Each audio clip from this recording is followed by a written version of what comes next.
Hello guys, welcome to my channel. And for today's vlog guys, for today's video is pakita ko sa inyo kung paano ako maglagay ng fake nails. Yan, fake nails. So nauso na kayo ng fake nails guys. Madali lang siyang ilagay, madali lang siyang gawin. Basta kompleto kayo ng gamit. So, actually, hindi naman masyadong maraming gamit na kailangan niya. Actually, pag bumili kayo ng ganito, meron na siya.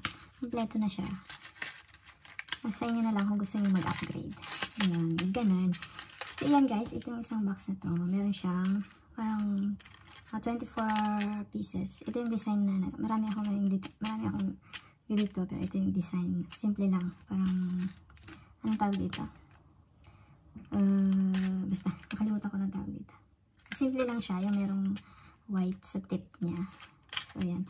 Pag bumili kayo ng isang box, depende sa mga seller kung magkano nila binibenta. Pero, pag sa, mostly bumibili ako ng ganito is sa Shein. Sa Shein kasi mas mura lang. Like, nasa 20, pinakamura 20, depende kung sale. 20, 40, depende sa design at sa kapal ng fake nails na bibili niya. So, depende sa quality. So, pag isang box, meron na siyang nail file na maliit. And then, itong stick na to. Yung pang diin or pang tanggal. And then, itong adhesive. Ano ba i-pronounce? Itong adhesive gel, adhesive tape. Tape naman siya guys. Ganyan naman siya. Ang ito naman, madali ding gawin, pero mas prepare ko na itong solid sticker adhesive gel. Mas matibay siya. Mas matikit. Matikit din to, pero madalas mabilis siyang matanggal. Ganun. Pero ito na-try ko kasi ito. Sobrang tikit niya talaga. And then, ito. Yan yung magamit natin. So, mag-start na tayo. So, hindi ko siya gagamitin ngayon. Ayaw kong gamitin. Ito ang gagamitin ko. Nabili ko to sa Shopee. Parang mura lang siya. Nasa 20. Nasa ganun. Nasa mga ganung, price. Tapos, bubili ako ng, kasi pag may ganito ka, itong solid adhesive na to, stick, kailangan mo ng yung pampatuyo. Yan siya. Parang siyang LED light na umiinit siya. So, parang ipapatuyuin mo yung, kung nalagay mo yung, dinikit mo, kailangan mo siyang patuyuin gamit itong ilaw na to. Parang siyang plus light. Pero, umiinit siya pag tinapat mo gano'n. So, let's start na guys.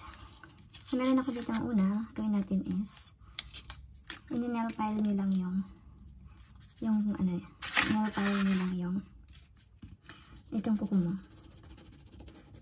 Ganyan.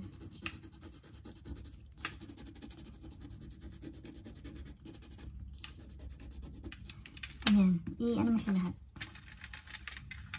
Kuskusin mo siya lahat para malinis siya.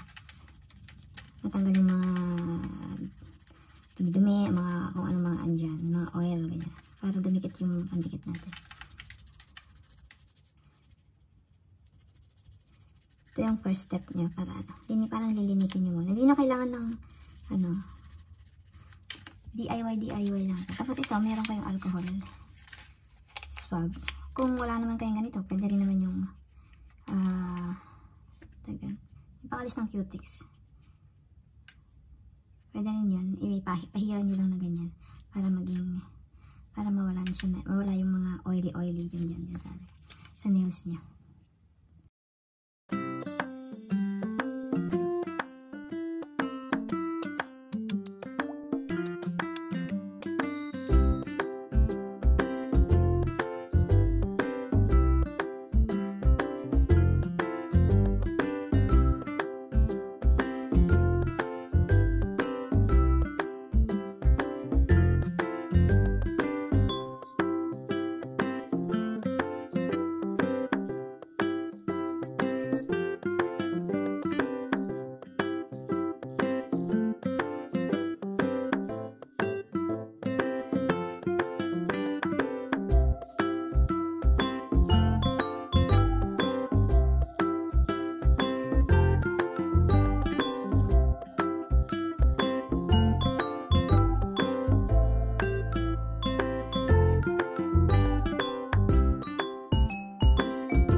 eto na guys, tapos na. Tingnan nyo ang finish. Ano niya. Ang pangit ng kamay ko. puro buko. Yan yung kamay na masisipag. So, ayan na guys. Oh. Hindi sila pareho ng tip. Ang tip ng isa is medyo gray siya. Ito isa is talagang white siya. Ayan. So, nailagay ko na siyang lahat. Ang kailangan lang guys, wag muna kayong magbabasa ng kamay nyo. Minimum 2 hours. Wag muna kayong magbabasa. So, ayan na. Huwag nyo muna siyang basain para tuluyan siyang madry at dumikit sa inyong mga nails. Para hindi naman masayang yung effort nyo na magdikit-dikit, no? So, it will last for 2 weeks, guys. Kung maganda yung pagkakagawa ninyo. Kailangan lang pulido yung pagkakadikit ninyo. Yung pagka-press yung ganyan, yung siguraduhin nyo yung tamang amount ng glue na lalagay nyo para pag-press nyo ganyan is mako-cover niya yung buong nails ninyo para as in pack na pack yung dikit na dikit. Yung as in hindi siya kapit na kapit. Ganon. Yung mas makapit pa sa hindi mahihiwalay kagaya ng jowa nyo na konting kalantari lang humihiwalay. Charot. Ayan. Ganun lang guys. 2 hours bago kayo magbasa. So, mainam na gawin nyo to habang pag sure na wala kayong gagawin or sa gabi na diretso na kayo matutulog. Gawin nyo bago kayo matulog. Yan. DIY. Yan lang guys. Tipid-tipid din. Kung gusto nating lumandi pero kulang tayo sa budget, hindi naman ganoon kamahalan. So, pwede niyo itong i-try. So, lang, medyo effort nga lang ng konti, ano? Para hindi tayo gumastos ng ganoon kalaki. So, ganyan lang, guys. And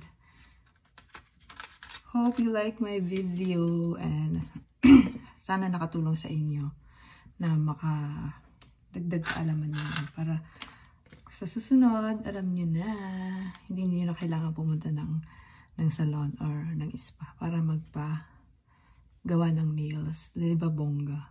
Oh, sino mag-aakala na ako lang ang gumawa dyan, diba? Diba, isipin mo, saan ka naggawa ng nails mo? Ba't ang ganda? Blah, blah. Diba, hindi. Kasi ako lang ang gumawa. So, diba? Oh, ganun lang, guys. Gawin niyo.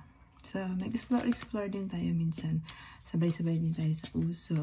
Yung uso na kaya lang natin. Yung carry lang natin. Wag mong hangarin yung mga bagay na hindi mo kaya kasi masasaktan ka lang.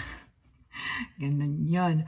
So, yun lang guys. Thank you for watching and hope you like my video. Please subscribe also my channel.